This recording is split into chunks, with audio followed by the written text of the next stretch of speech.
Cataract classic రెటినాలకు world class treatment ఇప్పుడు మన బీరంగూడలో అమెరికన్ లేజర్ ఐ హాస్పిటల్స్.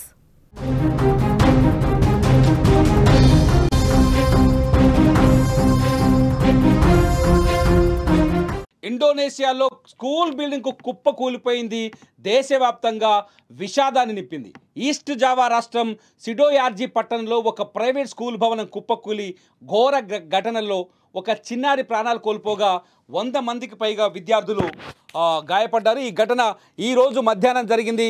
ఆ ఇస్లామిక్ స్కూల్లో ప్రార్థనలు జరుగుతున్న సమయంలో ఒక్కసారిగా ఈ భవనం కుప్పకూలింది. ఈ ప్రమాదంలో 13 ఏళ్ల విద్యార్థి అక్కడికక్కడే మరణించినట్లు అధికారులు ప్రకటించారు.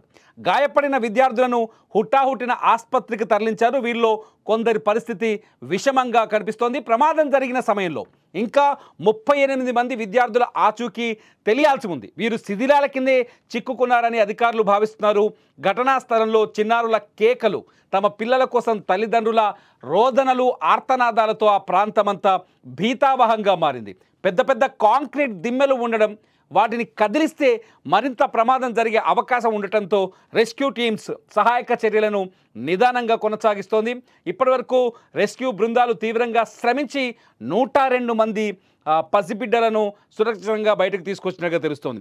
అధికారుల ప్రాథమిక అంచనా ప్రకారం స్కూల్ భవనం చాలా పాతది కావడం వల్ల, అలాగే అనుమతి లేకుండా ఎక్కువ అంతస్తులు నిర్మాణాలు చేపట్టడం వల్ల ఈ ఘోర దుర్ఘటన జరిగి ఉంటుందని అధికారులు చెప్తున్నారు. ఈ ఘటనపైన పోలీసులు కేసు నమోదు చేసి ప్రస్తుతానికైతే ప్రాథమిక విచారణ మొదలుపెట్టారు. మనం చూస్తున్నాం స్క్రీన్లో స్కూల్ బిల్డింగ్ కుప్పకూలిపోయిన సీన్ చూడొచ్చు.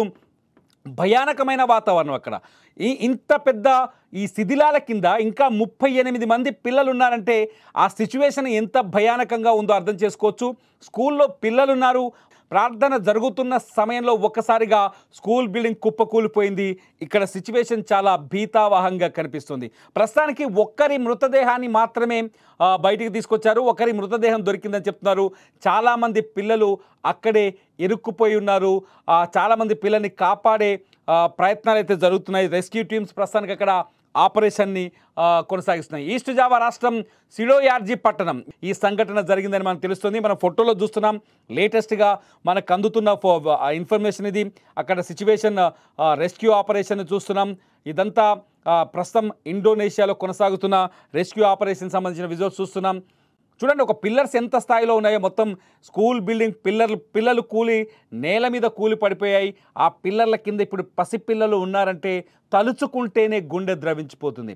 ఆ పసిపిల్లలు నిజంగా దేవుడి దయ వల్ల పిల్లలు ఎటువంటి ఇబ్బంది లేకుండా ప్రాణాలతో బయటపడాలని మనం కోరుకుందాం. ఎందుకంటే ఇండోనేషియాలో జరిగిన ఈ సంఘటనని గుర్తు చేసుకుంటే చాలా చోట్ల పాత బంగ్లాలు, పాత బిల్డింగులు, అసలు బిల్డింగ్ల విషయంలో, భద్రత విషయంలో చాలామంది చాలా నిర్లక్ష్యంగా వ్యవహరిస్తారు.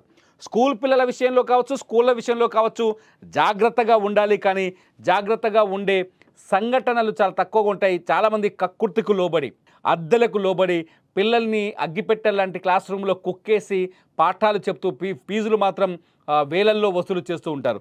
ఇటువంటి వారికి ఇదొక ఎగ్జాంపుల్ అని చెప్పాలి. ఇండోనేషియాలో జరిగిన ఈ సంఘటనను చూసైనా పిల్లల విషయంలో కానీ స్కూళ్ళ విషయంలో కానీ జాగ్రత్తగా ఉండాలన్నది నా రిక్వెస్ట్, నా విజ్ఞప్తి. మీరేమనుకుంటున్నారు?